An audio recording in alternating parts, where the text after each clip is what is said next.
سستی کے وجہ سے. تو جب تک نبی صلی اللہ علیہ وسلم نہیں کھولیں گے ہم یہاں سے نہیں ہل سکتے. تو انہوں نے کھانا پینا بند کر دیا اور بس وہ وہیں بندھے ہوئے کھڑے رہ گئے. اور کئی دن گزرے تو نبی صلی اللہ علیہ وسلم نہیں کھولے کیونکہ اللہ تعالیٰ کی وحی کا انتظار کر رہے تھے. کئی دن بعد جب ان کا یہ حالت ہو گئی کہ چکر کھا کے یہ لوگ نیچے گر گئے، بے ہوش ہو گئے تھے، پھر اللہ تعالیٰ نے انہیں معاف کیا. تو نبی صلی اللہ علیہ وسلم آئے اور انہیں اپنے ہاتھ سے کھولا. یہ 7 لوگ تھے. اور چوتھا قسم کا جو بتایا، کچھ لوگ ایسے ہیں جن کا معاملہ ابھی خدا کے حکم پر ٹھہرا ہوا ہے. یہ 3 لوگ ہیں، سیدنا کعب بن مالک اور مرارہ بن ربی اور ہلال بن امیہ. ان تینوں کا واقعہ، ان کو 40 ڈیز تک بائیکاٹ کر دیا گیا. 40 ڈیز تک کوئی نہ تجارت ان کے ساتھ کرنا، کوئی بات نہیں کرنا، کوئی کچھ نہیں کرنا، ان کے ساتھ بائیکاٹ کیا گیا. پھر 40 ڈیز کے بعد پھر وہی آئی کہ اپنی بیوی جو گھر والے ہیں یہ بھی ان سے ہٹ جانا. تو انہوں نے اپنی بیویوں کو بھی مائکے بھیج دیا.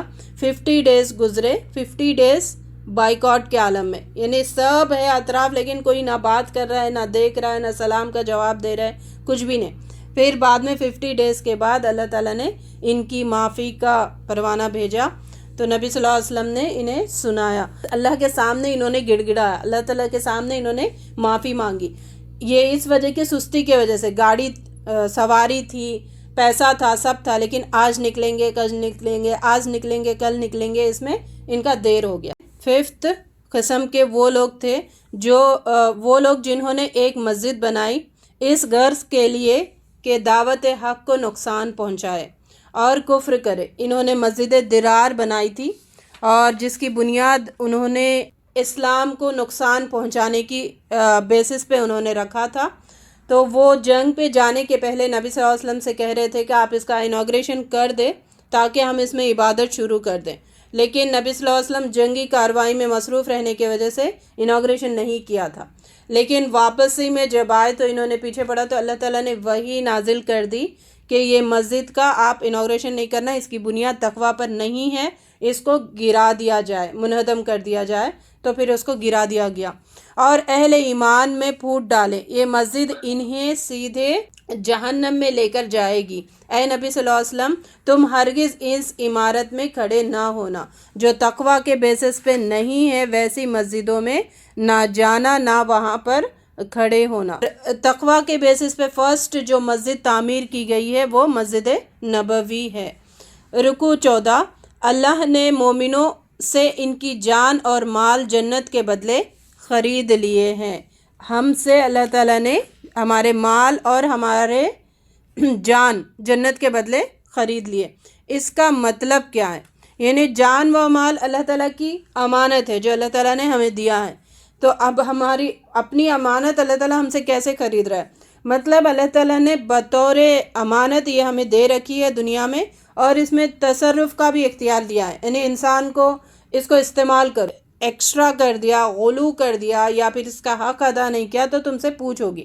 تو تصرف کا جتنا اختیار ہے اتنے میں اگر انسان اپنے جان اور اپنے مال کو اللہ تعالیٰ کے سپرد کر دیتا ہے تو یہ اللہ کے رضا کا ذریعہ بنتا ہے.